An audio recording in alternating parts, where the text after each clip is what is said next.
yeah, being young. Welcome to 20-Allthings. My name is Kevin, and this is a web project dedicated for self-development for people in their 20s. So in our previous episode, we had the pleasure of talking to Gene Quiocho about finishing what we started. And basically today, I'd love to continue the conversation with him. We did leave off what we were going to talk about, the concept of how do you get properly coached during your 20s. This is very valuable to me because in my 20s, I had the pleasure and honor of getting coached by Gene, and I learned so much. And so Gene, to start things off, in terms of coaching and the concept of, or with that, with people in their 20s, like what do they need to know? Like what is it in its simplest sense? Well, I would say, first of all, you need to know the difference between coaching, mentoring, counseling, and consulting. And I'll break it down real quick. The reason why is if you're looking for coaching, you got to know what you're looking for. And so when it comes to, let's say, counseling, coaching isn't counseling. Counseling actually, you should be a licensed counselor, but also it deals with your past. And when it comes to like maybe some pitfalls that you're having that's making you stuck or causing you to be stuck in your progress moving forward that has to do with your past, you kind of need a counselor. Coaching is not counseling. We don't dig deep in your past to get you unstuck. We're not licensed to that. So that's the difference between coaching and counseling. Coaching really is helping somebody move from where they are today to where they want to get to. And so that's not counseling. We don't go in the back of someone's past and help them get unstuck. It's not consulting. And the difference between coaching and consulting is when you're consulting someone, they kind of hire you, like if you're an organization, they kind of hire you. And as a consultant, you observe, and then you go home and you do all the homework to give answers and kind of, your opinions. You're solving the organization's problems. Well, coaching doesn't do that. That's consulting. And then when it comes to mentoring, that's kind of different too. It's kind of similar, but mentoring has more to do with someone taking their experiences and giving you a template to follow. Like if I'm mentoring you, which we do, I'll say, well, Kevin, this is what I've done. You should probably do that. That's not coaching. Coaching is all about asking questions and helping people self-discover. So I would say, if you're looking for a coach, know that a coach is literally there to help you where you're at, move to where you want to be. They're not going in the past. They're not using their own experiences to solve your problem. And what is it? And we're not owning. A coach does not own the homework. Someone who's being coached does. And so I'd say first know the difference. Got it. Well, thank you for that. I mean, that was very helpful for me. I didn't realize those details. So for people listening or watching, can you let us know some examples of how you've coached and who of people that you have coached in the past? Absolutely. So I use this now. You can charge them. No, I use this method, and I don't tell everyone. I don't even say that. Yeah. I call it the AOOA method, and it was really from Valerie Burton. If she ever watches this, you're lucky. But I learned it from her, and I kind of follow this pattern. So when, number one, you can't coach anyone who doesn't want to be coached. So there has to be, a desire from the other person, and there has to be kind of clarity on what to expect. But whenever, like with our relationship, whenever we're maneuvering through with someone as coaching, remember, you're trying to help them get where they are to where they're going to be. So the first thing I want to know from you is, what's your agenda? It's your time. It's not my agenda. You're the one wanting to be coached. You know your goals. You know what you want to achieve. And so the first thing I try to find out with somebody is, okay, what is your goal? And then when we meet, several sessions throughout the month or however, what is your agenda, A? What is your agenda for our meeting? What is the end result that you want to walk away from when we meet with action items? Like, what is the goal? So there's, number one, agenda. Don't ever start a coaching session if you don't know the agenda, because all we're doing is having a conversation then, right? I'm trying to move you from where you are to where you want to be in incremental steps in each session. Yeah. Agenda is first. And then I'll give you an example. I do this with everyone, is whenever your goal is clear, I ask questions of maybe trying to help you figure out your obstacles. So Kevin, name a goal. Let's say I want to be more fit. Okay, perfect, easy. So Kevin, talk to me about it. We're going to get ready to meet, and we have our coaching session. I need your goals to be a little bit more specific. So when you say you want to be fit, what does that mean? And be a little bit more specific, like with measurables and things that are realistic. Okay. Oh, does this example work? It's more of like when I think of like physical goals, it's like fitness trainer. Is that an okay direction Yeah, of what we're talking absolutely. about? Okay. Let's say I want to. I'm coaching you right now for them. Okay. Great. Awesome. Okay. This is a live session coaching. Yeah. Let's say I want to gain muscle. Yep. Is that specific enough? Yep. Well, no, because then I would say, okay, well, I'm going to do this. Okay, so you want to gain muscle. Tell me a little bit more about your plan to gain muscle, because that's a general goal. Okay. What are some things that are realistic and achievable, and that will help you do that? What are some actions you can take to gain more muscle? Okay. Oh, the actions to get Maybe there. give me 3. 3 actions to get there. Yeah. Okay. Let's say that I will eat healthier. I'll track what I eat. Eat healthier. And then let's say that I will go to the gym a certain time. Okay.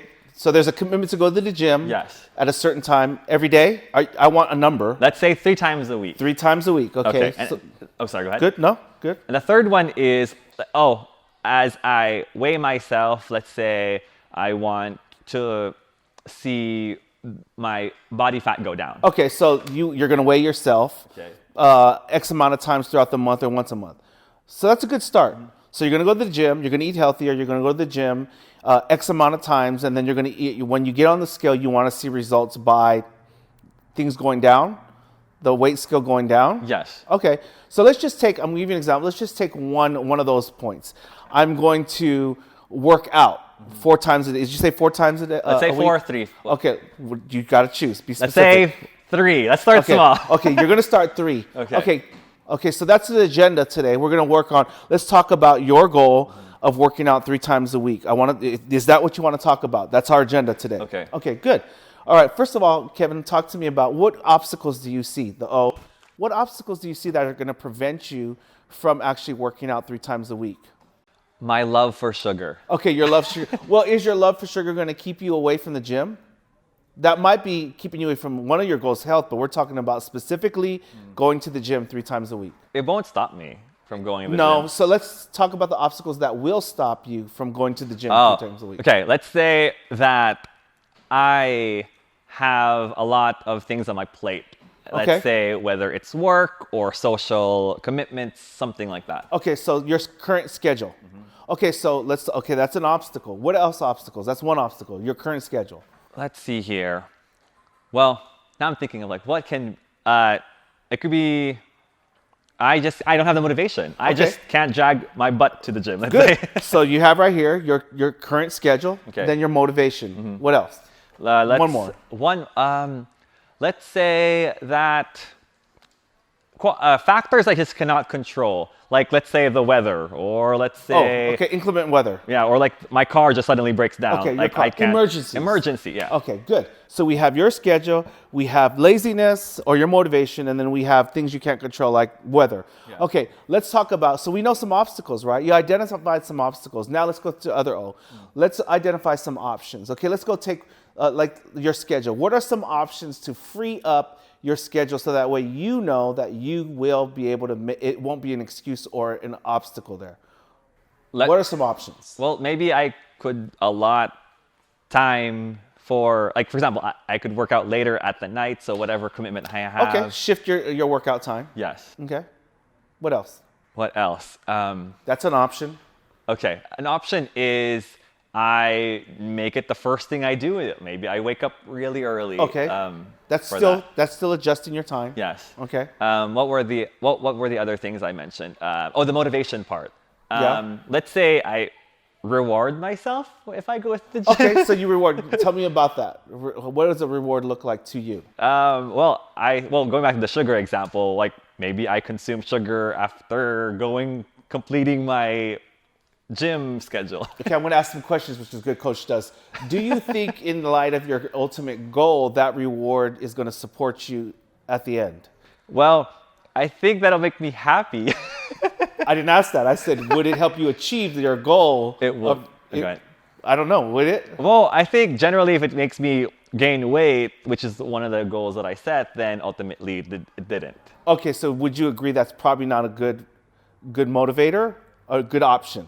It might not be a good motivator based on what you're saying. Okay. So give me one more, maybe, just for the sake of this video.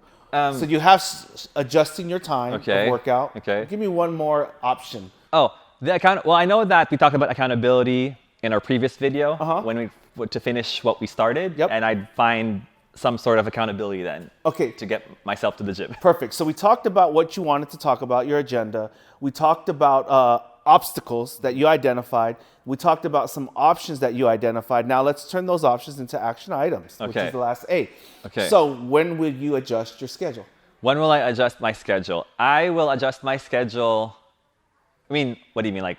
Like what time? Morning or night? Oh, well, I'm a night person, so Okay. I will say I will make it later in the night. So it is my understanding that your action item from today is that you are going to adjust your workout time for PM. Yes. What time? Let's say 7 p.m. 7 p.m. Okay. So Kevin is going to adjust his workout time to 7 p.m. And what days out of those 3 out of 7? Let's say Monday, Tuesday, Thursday. Monday, Tuesday, Thursday, Kevin is going to adjust his workout time to 7 p.m. Okay. So would you agree that, do you choose that as an action item?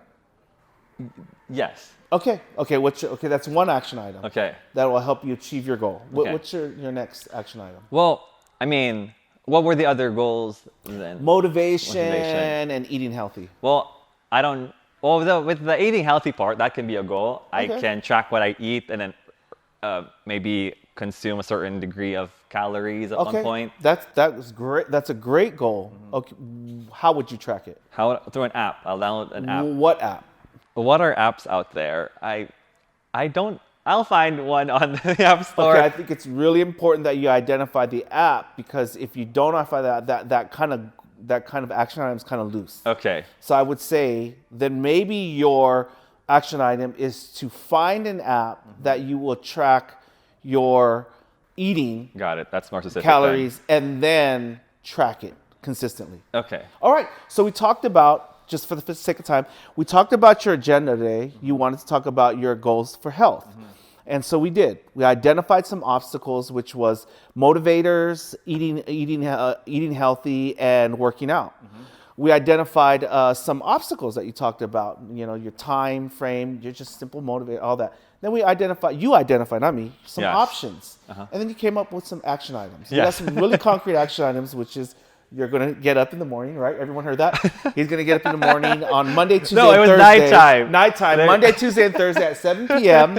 And then you're going to track your eating. Okay. You're going to first identify an app, and then you're going to track your eating on a daily basis to make sure you're eating healthy. Do you feel good about your action items there? Well, I think that, yes, they sound very specific. Okay. What do you need from me in the area of coaching in preparation for our next meeting? That when I come back, I have a very clear status of how I achieved each, or where I'm at with each action item. So I could expect our next meeting that you will have a tracking of your days at 7 p.m. at night, working out, and your eating habits. Yes. Okay. Is there anything else that you want me to know when it comes to your action plan? I think, not at the moment, I think that knowing that you will keep me accountable and that you will coach me through it and make sure that I keep achieving until I achieve the goal, I think that's what's going to help me really get through it. Well, I think your goals are very clear. I think they're specific, and I think you have what it takes to maneuver through this month in achieving these goals. I'm proud of you, and I'm here for you, and I just want to make sure that you are creating your own plan to move from where you are to where you want to be. That's awesome. I know we don't have much time, but the last question, if you can sum it up as concise as possible, how can you relate that one thread, like the physical coaching, to life coaching? It's the same thing. Okay. It's the same thing. If you want to succeed in life with a coach, you have to be very clear on your goals and what your agenda is going to be with that coach. You got to know what moving from A to B looks like. And then it's up to you. A good coach will help you in life coaching too, will help you identify your obstacles. What are the obstacles that are keeping you from your goal? And they will talk you through options, and then they will hold you accountable to create your own action items. And that's the process when we meet the next 10 times or whatever that we're gonna follow. And you'll see that every month you've achieved different goals that led up to ultimately, hopefully, you're buff and you've lost weight. Yeah. At the end of our coaching sessions together. That is awesome. Well, thank you very much, Gene, for those practical tips. And for those of you listening or watching, we hope that you learned a thing or two from this video. And you know, we all have homework to do then from the sound of it. And you know, we hope to see you next time for our video for 20 All Things. Yeah. Look. Yeah, I'm young, but I'm hungry. Here to learn, I won't let you take it from me. Grown talk, yeah, I'm talking 20-something. I don't know about much, but know one thing. I'm only good at being young. I'm only good at being young.